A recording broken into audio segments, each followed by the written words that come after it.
Même un prêtre doit s'incliner devant tant de grâce et de beauté. Votre révérence est trop bonne. Plût à Dieu que je l'ai toujours trouvé bien disposé à mon endroit. Nous nous connaissons donc. En effet. Messire, votre père était sans doute un des grands serviteurs de feu, le duc Jean, notre maître révéré et notre ami. Non. Mon père n'était pas de l'entourage de Jean sans peur. Oh, vous l'avez rencontré dans des circonstances étranges. Oui, vous marchiez avec les bouchers de Paris en révolte contre le roi il y a quelques années.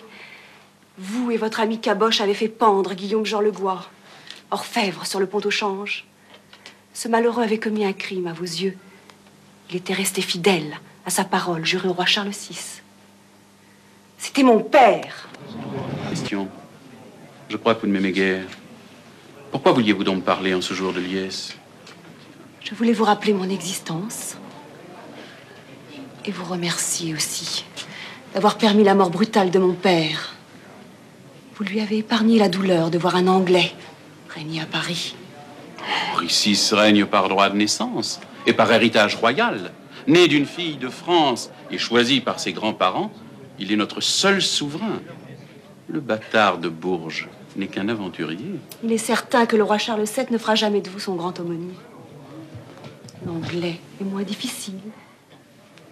Madame de Brazay, je crois que vous abusez de notre patience.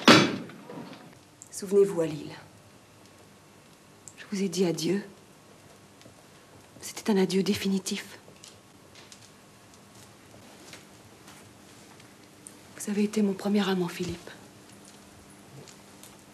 Et jamais femme n'eut d'amant plus merveilleux que vous. J'ai voulu mourir.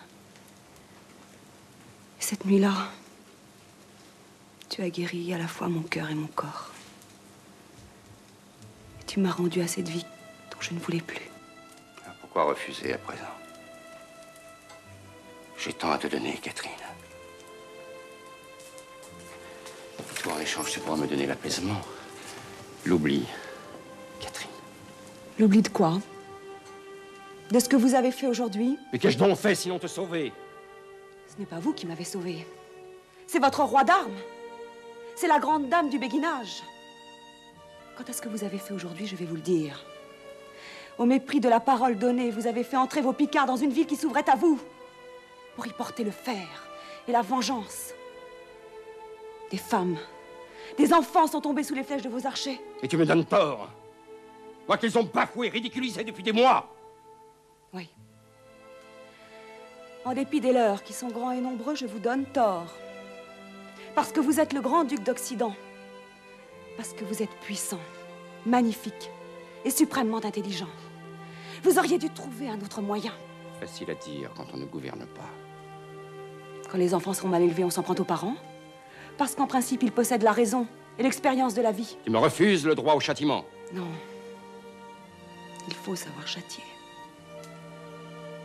Et la miséricorde, mon Seigneur, est une si belle chose.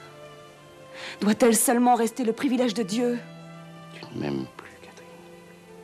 Mais vous non plus, mon Seigneur. En dépit de toutes les folies que je vous ai inspirées. Là où vous êtes à présent, vous n'avez plus besoin d'une favorite. Vous avez une noble épouse, un héritier. Tu me refuses le droit d'aimer.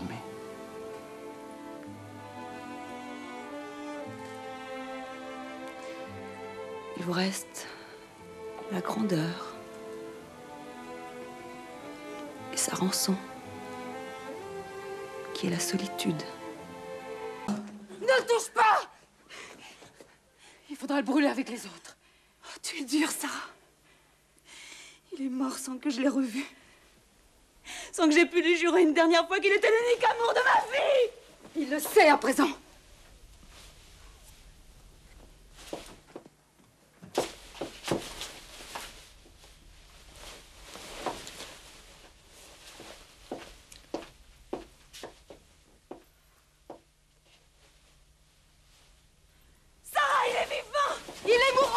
De ne pas le toucher. Je le sauverai. Au risque de ta propre vie. Catherine, si tu refuses de m'obéir, je te jure que j'appelle Fortuna et que je t'attache comme on le fait pour les fous. Je ne me laisserai pas faire. Je vous tuerai. train de donner les cartes. Aussi longtemps qu'il lui restera un souffle de vie, je lutterai pour le sauver. Il vivra, Sarah. Il vivra. Chevalier, jamais je n'aurais osé m'attendre à une visite aussi prompte. On dit partout que vous ne quittez jamais plus Versailles. C'est qu'aucune femme vraiment belle ne m'a encore appelé à Paris, madame. En vérité, j'ai peine à vous croire. Les plus jolies femmes de cette ville ne parlent que de vous et se plaignent que vous les dédaigniez. Est-ce le souvenir de cette belle princesse indienne qui vous harcèle toujours? Sita Panoki, c'était bien son nom?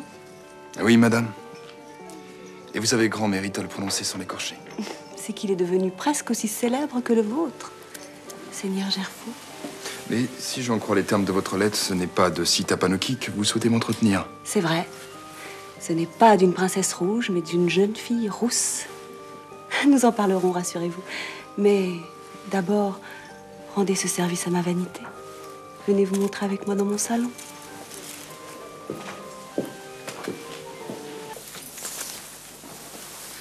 Est-ce que je vous plais, chevalier?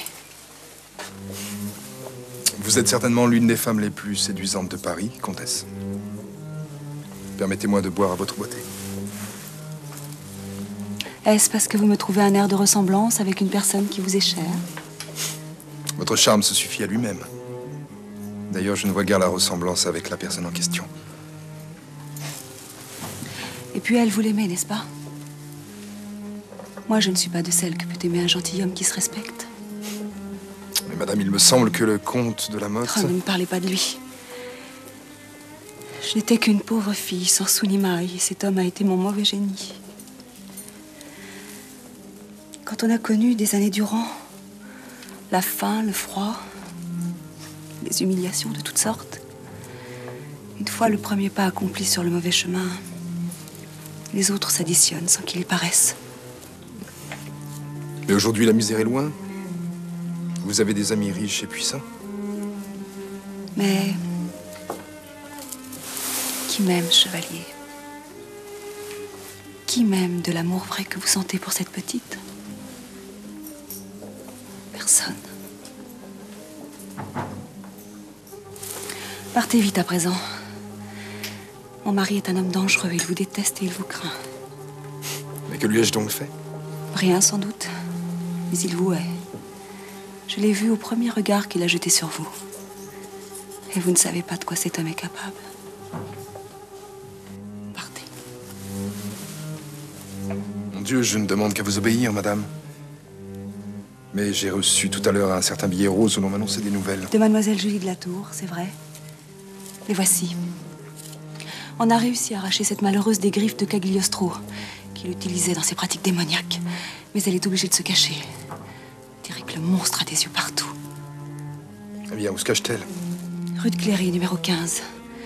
Chez un exempt de police nommé Bossire. Mais pour l'amour du ciel, soyez prudents.